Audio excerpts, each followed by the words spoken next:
5G, ito ay pwede sa lahat ng manonood. Simula na ng mahiwagang adventures sa Alice Bungisngis and her Wonder Walis. Kapartner ang Nido Fortified. New Ariel with freshness of downy passion at smart dishwashing paste.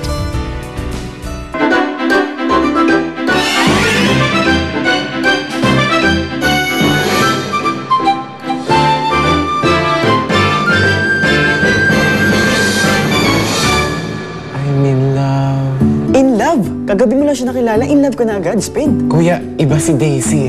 Ngayon ko lang naramdaman to.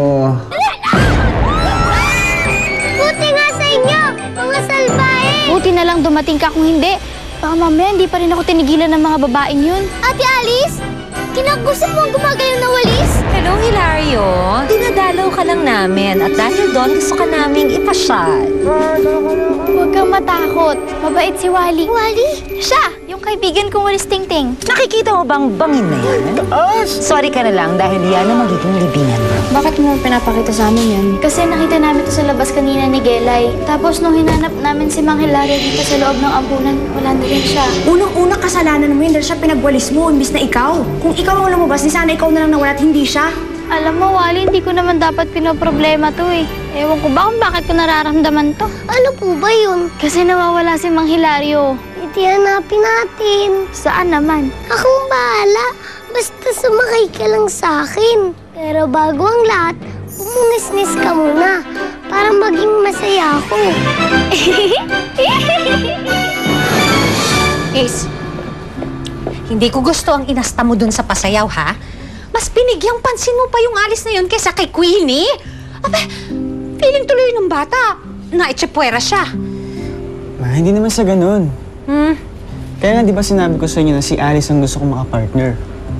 Isa pa, ako nag-imbita sa kanya, kaya dapat ko siyang samahan. Eh, ba't sino ba nag-imbita kay Queenie? Ako? Ibig sabihin ba nun ako dapat partner?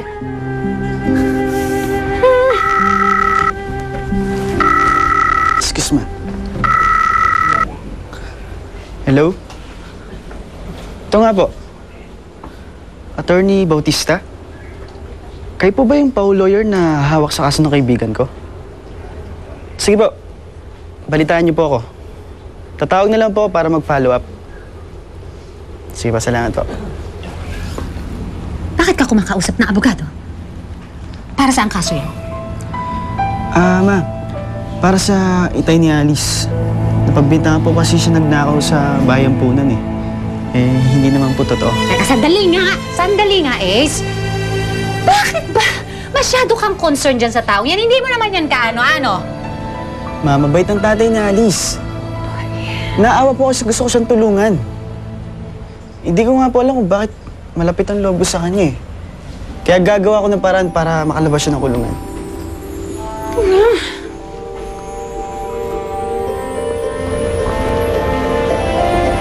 Sino kaya yung demonyo niya?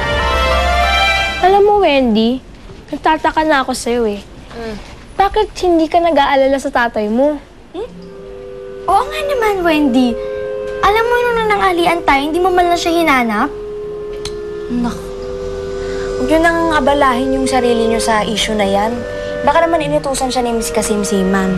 Tsaka hindi naman kailangan magpanik agad. Yung bruhang Alice na yun yung intindihin niyo dahil sobrang makareact yan sa tatay ko. Sabagay. Diba? Yun na lang anuhin yung iba. Wally, hindi ba tayo nakikita dito sa taas? Siguro po may nakakakita sa atin. Pero baka iniisip nila na isang malaking ibon lang tayo. Layo na nang narating natin pero hindi pa rin natin nakikita si Mang Hilario. Nasaan na kaya siya? Naku, baka mamaya na-aksidente na yun. Huwag naman sana, Wally. Ako yung may kasalanan kung bakit siya napahamak. Kinuha niya sa akin yung trabaho ko, kaya siya nawala. Diyos ko, sana po nasa mabuting kalagayan pa rin ngayon si Mang Hilario. Sana po walang mangyaring masama sa kanya. Sana maging maayos ang lagay niya. Sana mapunta siya sa mga taong may mabubuting kalooban. May patay! Ha? Anong patay?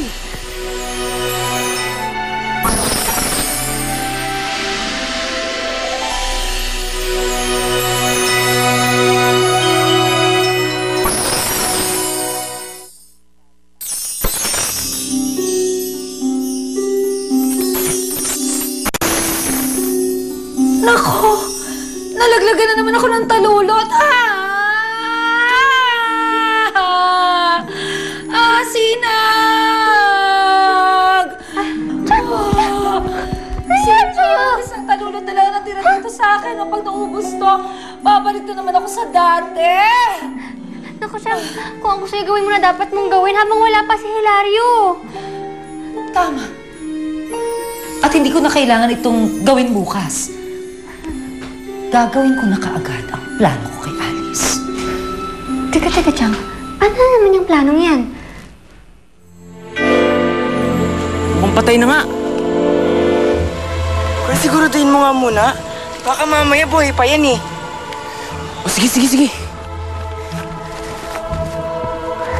Mukhang buhay pa nga siya. Tumitibok pa yung puso niya. Halika, natin sa bahay. Sige, tara.